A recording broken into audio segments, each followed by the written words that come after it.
Bom, vamos lá, 9 horas e 25 minutos. Vamos dar uma passada pelos resultados aí do meio de semana, Túlio? Tivemos Libertadores e Sul-Americana. Eu vou confessar pra você. Eu vi um jogo. E mesmo assim, marromeno. Que foi o jogo do Corinthians na quarta-feira. Quarta-feira eu fiz o Paulistão Feminino de Futebol. Cheguei aqui em casa, o jogo já tinha começado.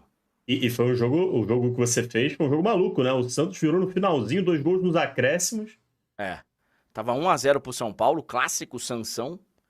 Tava 1-0 pro São Paulo. E aí o Santos virou nos acréscimos. Mas aí, cara, eu até vi um pedacinho de Atlético Mineiro e Atlético Paranaense. Mas assim, cara, muito... Eu tive compromissos essa semana, então vamos lá. Brasileiros, né? Brasileiros. Atlético Mineiro e Atlético Paranaense. O Atlético Paranaense estava numa situação, a gente falou antes da rodada, dos brasileiros, junto com o Fluminense, era o que estava mais confortável. Tão confortável que, mesmo perdendo, continua líder. Faltam 2 rodadas ainda. Claro que não pode dar mole. Não pode falar, não, já estamos classificados. Não pode. Não pode se dar esse luxo. Mas o próximo jogo é contra o Libertad em casa. E o último contra o Alianza Lima também em casa. Então, assim, que dá mais tranquilidade ainda. O Furacão que vem bem e é muito forte em casa vai decidir a classificação em casa, né, André? É isso. O Atlético Paranaense ainda, sabe, tá numa condição bacana. Esse grupo do Flamengo aí, ó, a vitória do Racing 2-1 e depois o empate do Flamengo na quarta-feira 1-1, ele complicou o grupo, tá? Complicou a situação do Flamengo, porque, assim, era um jogo que o Flamengo poderia ter vencido e já ter ficado tranquilo, cara. Mas, André, eu acho que o torcedor do Flamengo tem todos os motivos do mundo pra estar revoltado pela atuação do time, mas esse resultado do Racing, no final das contas, acabou sendo bom. Porque se o Racing... Imagina se o Racing tivesse empatado ou perdido. Por esse aspecto, sim. E aí porque o Racing vem mais tranquilo pra pegar o Flamengo, né? Porque se o Racing tivesse precisando muito, aí... E o Alcas estivesse ainda mais na briga, nossa senhora, eu acho que aí a coisa tá feia de verdade. Mas eu não tô falando nem tanto. O torcedor do Flamengo vai entender. Não tô falando nem tanto pela circunstância de grupo. Porque o Flamengo agora tem 2 jogos em casa, não é isso? O Flamengo joga 2 em casa. Isso, Racing e Alcas. Então, agora, o problema é a bola. O Flamengo conseguiu perder desse Alcas. Eu tava vendo aí em algum site, alguma informação, que o Flamengo não conseguiu, de X jogos, acho que 6, 7 jogos, o Flamengo sair na frente, ele não consegue segurar a liderança fora de casa em 90% dos jogos. Só em um que ele conseguiu segurar. Então, assim, segurar a vitória, né? Mesmo depois de abrir o marcador. Aliás, o Túlio, ontem eu estava circulando nas mídias. Nas mídias não, minto. Na mídia. Porque eu não tenho no TikTok do meu coração. Eu não tenho. Até tem um perfil lá, mas não uso. Então eu não tenho o TikTok do meu coração. E não estou mais na do passarinho lá. É um passarinho aquilo lá, não é? É. Então, não estou mais na do passarinho. Estou apenas no Instagram. No Instagram. E vi um desabafo do nosso Gabriel Simões. Esse cara aí, ó. Esse cara. Pra quem não conhece Gabriel Simões, é um dos grandes conhecedores de futebol que nós temos. E é um dos nossos coordenadores. E agora faz parte do nosso elenco, faz parte da nossa equipe. E ele estava no De Placa ontem. E ele falou isso aí do Flamengo. Solta aí um pedacinho pra gente, por favor, Túlio. O Flamengo está em Nárnia. Assim, eu não tô entendendo. Cara, o elenco do Flamengo passou 6 meses sendo chacota no Brasil, perdendo pra todo mundo. O Flamengo é um dos times que mais perdeu na Série A no ano. Sim. E aí chega... Junto com o Bahia, é o time que mais tomou gols na Série A no ano. Acho Exatamente. Que são 40 gols, se eu não me engano. Uma temporada ridícula do Flamengo até aqui. E esses caras chegam num jogo fora de casa na Libertadores, com o rei na barriga, de trotar, de dar toque. O Flamengo não deu 10 piques ontem. foi uma coisa assim O assustadora. maior erro de Assustadora, passes, né? Sim. Na temporada inteira. O elenco do Flamengo está Então, cara, esse é um fato muito sério, velho. Porque, assim, a diretoria do Flamengo, ela tem responsabilidade no que tá acontecendo? Muita! Muita! Muita! Os caras tiraram o técnico campeão da Libertadores e da Copa do Brasil, faltando semanas pro Mundial, pra começar uma nova temporada. Contrataram o rapaz que é apaixonado pela sogra. Já tiveram que mudar de técnico de novo. 2 mudanças de técnico em poucos meses. Então, assim, a diretoria tem muita responsabilidade. Mas o elenco, e eu venho falando isso faz tempo aqui, mas o elenco também tem. Também tem. Tem muito jogador aí, como falou o Simões, que parece que tá com o rei na barriga. E é ficar mostrando. Velho, esporte de alto rendimento, você não pode baixar a guarda. Você não pode baixar a guarda. O Brasil foi campeão 200 vezes da Liga Mundial de Vôlei, Campeonato Mundial de Vôlei, Ouro Olímpico, Sul-Americano, porque o Bernardinho não deixava baixar a guarda. Cara, no meio do voo, conexão na Europa. Conexão de 4 horas em Amsterdã. Vamos sentar na sala VIP e tomar um champanhe? Não, vamos treinar. Nível de concentração, nível de exigência, lá em cima. Lá em cima, cara. Por que a gente tem, às vezes, grandes jogadores, mas que aí não chega no Cristiano, não chega no Messi, não chega nesses caras? Porque esses caras têm uma mentalidade diferente. Diferente, cara. Então, assim, o elenco, ele tem que jogar bola. Ele tem que jogar bola. Serve pro Flamengo e serve para outros também. Mas essa do Simões, o rubro-negro, inclusive, né, ô Túlio, vários sites rubro-negros, rubro-negro daquilo, Mengão não sei o quê, Mengão, hoje tem vários, né, de vários times, mas o do Flamengo tem dezenas, centenas. Como diria o Bruno Henrique, né, o Flamengo é um time muito grande, tem muitas páginas de Instagram. Pois é, e assim, e assim, muita gente apoiando, né, esse desabafo, entre aspas, do Gabriel Simões, né? Sim, sim. É claro que tem a galera que não é flamenguista, que tá falando, tomara que piore, tá brincando, tá tirando sarro, mas o torcedor se identificou bastante. Olha, eu como corintiano, todo mundo tem um time, todo mundo sabe qual é o meu, eu como corintiano sou capaz de, tranquilamente, dizer pro Flamengo o seguinte: velho, vocês tomaram pressão do Corinthians. O próprio corintiano admite que o momento não é bom. E o Flamengo... O Corinthians jogou de igual para igual ou melhor que o Flamengo. O Corinthians não joga de igual para igual, nem melhor que alguém, há muito tempo. E jogou contra o Flamengo no Maracanã. Que mais que nós tivemos aí? O Palmeiras venceu. Cara, o Palmeiras... Olha aí, ó. Abel. 3-0. O Palmeiras se deu ao luxo, lembrem que o Palmeiras se deu ao luxo de jogar contra o Bolívar na altitude. Na estreia, com o time reserva, porque era a semana da decisão do Paulistão. Se não me falha a memória, André, só o Gabriel Menino naquela ocasião viajou. E jogou, e depois fez o gol aqui na decisão do Paulistão. Então... O Palmeiras se deu ao luxo de viajar com o time em reserva e fez muito bem.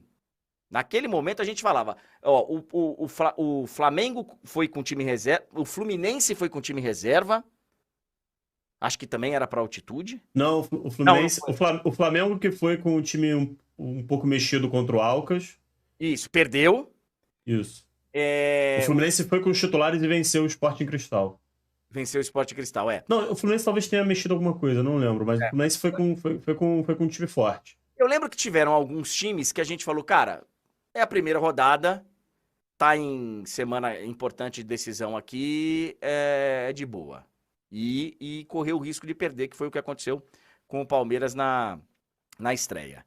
Aí a gente teve... Mas agora, só para... O Palmeiras pega tanto o Barcelona quanto o Bolívar em casa. Então o Palmeiras tem tudo para ultrapassar o Bolívar e ficar com a primeira colocação.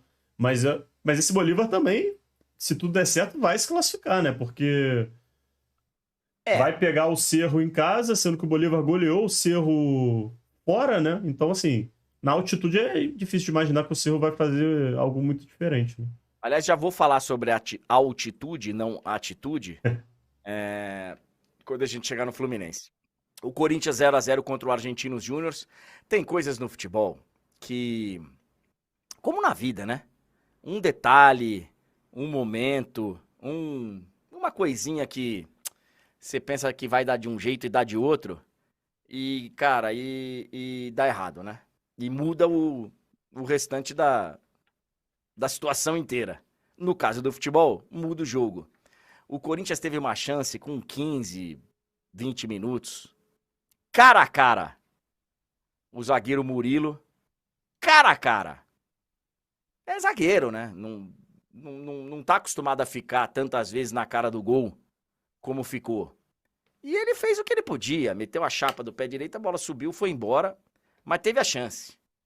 Teve a chance de fazer 1-0. E aí, quem sabe, a história teria sido diferente. Mas o Corinthians já perdeu o Paulinho machucado. E os torcedores do Corinthians que eu encontro na rua, eles falam pra mim, olha, André, o Corinthians tá melhorando, cara. O Corinthians tá melhorando. Mais 2, 3 meses, a gente ganha o jogo. Eu queria muito saber a opinião de Ricardinho. Porque ele é o cara que fala, né? Técnico tem que ter 10 jogos, 10 jogos, 10 jogos. Tá chegando pro Lucha. A gente viu uma melhora contra o Flamengo. Contra o Argentinos Júnior de novo, velho. De novo. Ah lá, e a situação ficou muito complicada, porque o Corinthians vai pegar o Independente fora. O único jogo que o Corinthians ganhou foi fora. Essa aí o torcedor pode falar, não, pô, a gente, né? Aliás, os únicos pontos que o Corinthians conquistou foram fora. O empate contra o Argentinos Júnior na quarta e a vitória contra o Liverpool em Anfield. Então, vamos ver aí. A situação do Corinthians é muito, muito delicada na Libertadores. E nesse final de semana, o Corinthians pelo Brasileirão é Fluminense, né? É Fluminense. O jogo é no Maracanã? O jogo é... Não, o jogo é na Arena. Na Arena? É na Neoquímica Arena. O Túlio, o Inter é o único invicto. Veja como são as coisas, né? É o único brasileiro invicto. O único brasileiro invicto. Quer dizer, também não... eu não sei se tem algum time... Aqui, o Argentinos Júnior, por exemplo, tá invicto também. Ó. O Argentinos Júnior está invicto. Atlético Nacional e Olímpia também. E o Racing também. Ó. Também. Tem bastante time invicto. Mas brasileiro só o Internacional, que outro dia o nosso Mano Menezes lá tava ameaçado, né? Rodou uma galera lá e o Mano foi mantido, né? O Vini, ele tá falando aqui na roxinha, o Corinthians só depende dele. Ou seja, tá fora. Ai, cara, eu adoro o momento do torcedor. E aí, agora é o do Corinthians, mas serve pra vários em várias fases, né? Todo mundo já esteve lá. Todo mundo já esteve nesse momento de olhar pro próprio time e falar, véi, que situação.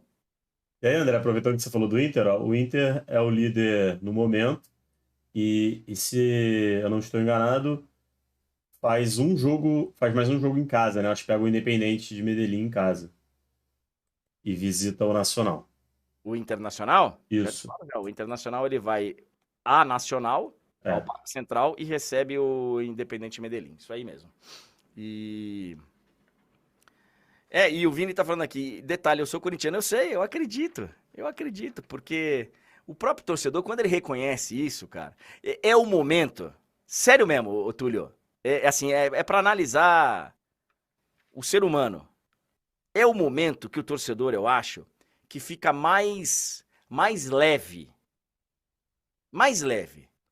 porque ele não briga na rua, ele não discute. Pô, eu sento com meus amigos pra tomar um negócio, os caras vêm zoar, dá risada. Vou fazer o quê? Já coringou, né, André? Eu vou ficar brigando? Não, eu vou ficar, putz, cara. Velho, é o melhor momento pro torcedor. É quando ele assume, quando ele fala, ó, ele sentiu o golpe e agora não tem pra onde correr. A situação do River, eu pulei o Fluminense, que eu quero falar com o Fluminense um pouquinho mais. A situação do River é uma situação periclitante também, né? Cara, e quase ficou ainda mais feio. O River teve. Eu assisti, né, boa parte desse jogo, River e Sporting Cristal. O River tava bem melhor assim no jogo, mas tava um jogo perigoso. Aí o Armani faz uma bobagem inacreditável e o Sporting Cristal está na frente. E aí o River tava ficando assim, quase que eliminado, assim, né? Tava numa situação maluca. E eu vi só a manchete, tá? Eu não li o. Mas diz que pode ser a pior campanha do River em 14 anos. Na Libertadores. Em 14 anos. O River, gente, até outro dia, ele fez uma sequência de 3 finais, se não me engano, né? Não sei se. Pode ter sido. Tô tentando lembrar aqui. Com certeza contra o Boca, com certeza contra o Flamengo. E teve aquele venceu. Ele ganhou do Boca, né? E aí ele ganha uma. Enfim, o River teve uma sequência aí. A minha memória, sabe como é que é, né? A memória, sexta-feira já não. Segunda já não é boa, sexta-feira também não. A memória vai pro vinagre. E aí eu queria falar rapidinho do Fluminense. Alguns detalhes interessantes do Fluminense, que foi a altitude de La Paz. Eu um dia, com calma. É que daqui a pouquinho vem a Tati Mantovani. Não vai dar pra ser hoje. Eu um dia vou contar pra vocês a minha experiência em La Paz. Foi inclusive num jogo contra o The Strongest. Foi The Strongest e Palmeiras. Eu era setorista do Palmeiras. Isso foi em 2000, se não me engano. Ou 99 ou 2000. Acho que 2000. E o Palmeiras foi enfrentar o The Strongest. E eu pedi pra morrer na altitude de La Paz. E ontem, o Diniz... O Fluminense tinha 100% de aproveitamento, tá? Ele foi com o time reserva, só o Fábio, que inclusive quebrou recorde, né? O maior número de participações de um brasileiro em Libertadores e tal. Ultrapassou o Rogério e fez uma partidaça. Fez uma partidaça, salvou o Fluminense de tomar mais. Pois é. O Diniz, eu acho que fez certo em ir com o time reserva. Ele era líder, 100% de aproveitamento. Na altitude, o desgaste é muito grande. É muito grande. O Emanuel diz aqui que foram 3 semis seguidas. Boa. Obrigado. E aí, cara, ele deu essa declaração no final, ele falou, olha, jogar aqui é uma coisa quase criminosa. É outro esporte. Eu sei que tem a galera que acha que o mando de campo é sagrado. O Vitor Sérgio sempre fala isso. Sempre falava, não sei se ele fala ainda. Honestamente, faz tempo que eu não converso, não estou num debate com ele com esse tema. Mas ele falava. E é uma maneira bem razoável de se pensar o futebol. Cara, meu time é daqui, é dessa cidade, é aqui que eu jogo. Eu acho que ok. Até a página 5. Até a página 5. Eu acho que tem situações. Por exemplo, pô, meu time é aqui, meu estádio é esse. Se o seu gramado não tem condições, não pode. O seu mando de campo não é sagrado. O seu mando de campo é, assim, tem que se fazer o máximo para que ele seja respeitado. Mas tem algumas situações, se tiver tendo uma guerra civil na sua cidade, no dia do jogo, não dá para achar que o mando de campo é sagrado. Não dá. E eu coloco a altitude nessa lista. A altitude de La Paz. La Paz, Oruro, Cusco.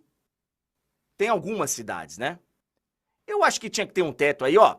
Eu já fui a 2.600, 2.700. Cidade do México, acho que é isso. 2.600, 2.700, 2.800. Não passa disso.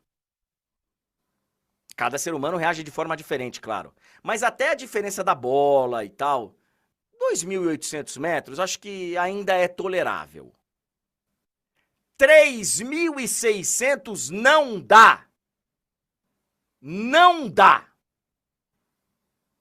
Não dá. Eu sei que o governo, inclusive, da Bolívia, várias vezes se manifestou contra declarações como essa. Teve uma época ainda com... Isso já tem bastante tempo, né? Quando o Maradona ainda era vivo, né? Que o Maradona até Sim. deu apoio, né, a essa campanha. Sim. E aí, eu sei que entra num aspecto que até o Paulo Monteiro tá falando aqui, que é o orgulho das pessoas de morarem lá, as pessoas que vivem lá. Mas assim, eu honestamente, eu não acho que seja um desorgulho para as pessoas que moram lá. Eu moro em São Paulo e vira e mexe, as pessoas falam, pô, mas São Paulo é duro, São Paulo muda o tempo, tá bom, é um fato. Eu vou me sentir menos orgulhoso. São Paulo tem outros atributos, La Paz tem outros atributos e, sabe? Agora, praticar o futebol nessas condições, eu acho, cara, muito, muito, muito delicado. Questão de saúde, de... Cara, eu passei mal lá de uma forma e vários jogadores já passaram mal lá de... Uma vez eu fui fazer uma matéria com o Arce, Tique Arce, que hoje é técnico de futebol. Ele era lateral direito do Palmeiras. E foi do Grêmio e tal. E eu fui fazer uma matéria com ele e ele já fez os dois tipos de adaptação que tem pra jogar na altitude, né? Em La Paz. Ficar 45 dias lá, pro corpo se aclimatar aos poucos, ou ir jogar e vir embora. Aí perguntei pra ele, qual a diferença, o Arce? Falou, numa você sofre 45 dias, na outra você sofre um dia. É difícil, é difícil. É a mesma coisa que você chegar pro cara e falar, ah, mas, pô, então, se você chegar pro cara, pra um dinamarquês, falar, pô, mas é muito frio aí. O cara vai falar, mas eu não me sinto menos orgulhoso por causa disso. Eu não acho que mexa com... Quer dizer, quem sou eu pra falar? É o sentimento de quem vive lá, que mexe com orgulho e tal. Mas eu não acho que o esporte vai estar passando uma mensagem de falar assim, a cidade de vocês não presta. Não é isso que está sendo falado. Nós estamos falando jogar um esporte de alto rendimento a quase 4.000 metros de altura. E me lembro aqui de Potosí. Potosí também é complicado. Pior ainda. Pô, eu acho bem delicado e eu tô muito do lado do Diniz nessa. Muito do lado do Diniz. Eu acho muito delicado você jogar futebol numa... Eu acho que você tem que tentar respeitar o mando de campo sempre que possível. Mas tem que ter um asterisco de vez em quando. Tem algumas situações que não dá. Aí o cara fala, então a Bolívia não pode mais jogar a Libertadores. Pode. Santa Cruz de la Serra é no nível do mar. Tem outras cidades no nível do mar, mas acho complicado. Sul-Americana... Vamos passar rapidinho aqui, André. Tá online, mas o Botafogo ganhou fora, né? Grande vitória do Botafogo. O Botafogo abriu 3-0 no primeiro tempo, aí se deu o luxo de fazer algumas mudanças e deu uma leve complicada no jogo, mas garantiu o resultado. E aí, importante, né, por causa dessa briga aqui, que a gente ressalta, né? Ficar em primeiro lugar na Sul-Americana é muito importante porque já você pula uma fase, né? E você não joga contra um time que vem, né, para salvar, às vezes, a temporada. E André, numa dessa, pode ser um Corinthians, pode ser um River, pode vir coisa muito pesada da Libertadores. Claro. A galera vai falar, mas o Corinthians tá uma bagunça. Calma, gente, mas não deixa de ser o Corinthians. Pode vir coisa pesada. Aí a gente teve o Bragantino também, goleou fora. E o Bragantino já está classificado. Resta saber se será em primeiro ou em segundo. Boa. O São Paulo também. São Paulo bem, hein? Contra o Puerto Cabello. Lá longe pra caramba. Jogo lá na Venezuela. por exemplo, é uma viagem longa, mas não impede de você praticar o futebol. Foi lá na Venezuela. A viagem eu tava vendo uma matéria da viagem do São Paulo, acho que durou 24 horas pra chegar lá. Não é fácil. Eu vi alguns relatos também que a do Botafogo também era complicadinha, era bem chato. Aqui que tá feia a coisa. O Santos, né? O Santos deu uma complicada e o Santos reclamou muito, né? Da arbitragem. Eu não vi o jogo, mas eu vi parte da entrevista do Odair Hellmann. O Santos reclama muito. Eu vou te falar bem sério. É uma reclamação parcialmente justificável. A reclamação é com o primeiro amarelo do jogador do Santos. Que, ok, pode reclamar e tal. Mas ele já tendo amarelo, fazer o que ele fez, ele deu uma cotovelada na cabeça do cara assim por trás. Acho muita imprudência.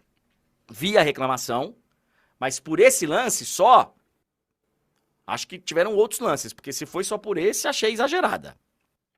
E, bom, o América Mineiro... O América Mineiro como é que foi? O América Mineiro perdeu para, se não me engano, Defensa e Justiça. Foi isso mesmo. Tava ganhando, inclusive, e tomou a virada. Foi isso mesmo, 3-2. 3-2 em casa. Tava ganhando e tomou a virada. Situação complicadíssima do América, nesse momento. Ó o Goiás aí, ó. Ó o Goiás. O Goiás ganhou do Universitário. Um golaço do Apodi no finalzinho do jogo. Sim. O Lucas tá falando aqui que o juiz estava tendencioso na partida. Pode ser, Lucas. Eu realmente não vi o jogo, então eu não posso dizer. Porque aí sabe o poder que a arbitragem tem de ir minando a partida aos poucos, né? Então a gente não viu e a gente está aqui registrando que o Santos teve essa reclamação muito forte. Inclusive o Odair chegar a ponto de falar: só eu que vou falar, o árbitro não vai vir aqui também se justificar, não sei o quê. O Santos ficou realmente na bronca. E o Fortaleza... Lindo. 100%, André. Lindo Fortaleza, 100% de aproveitamento, 3-2 no São Lourenço.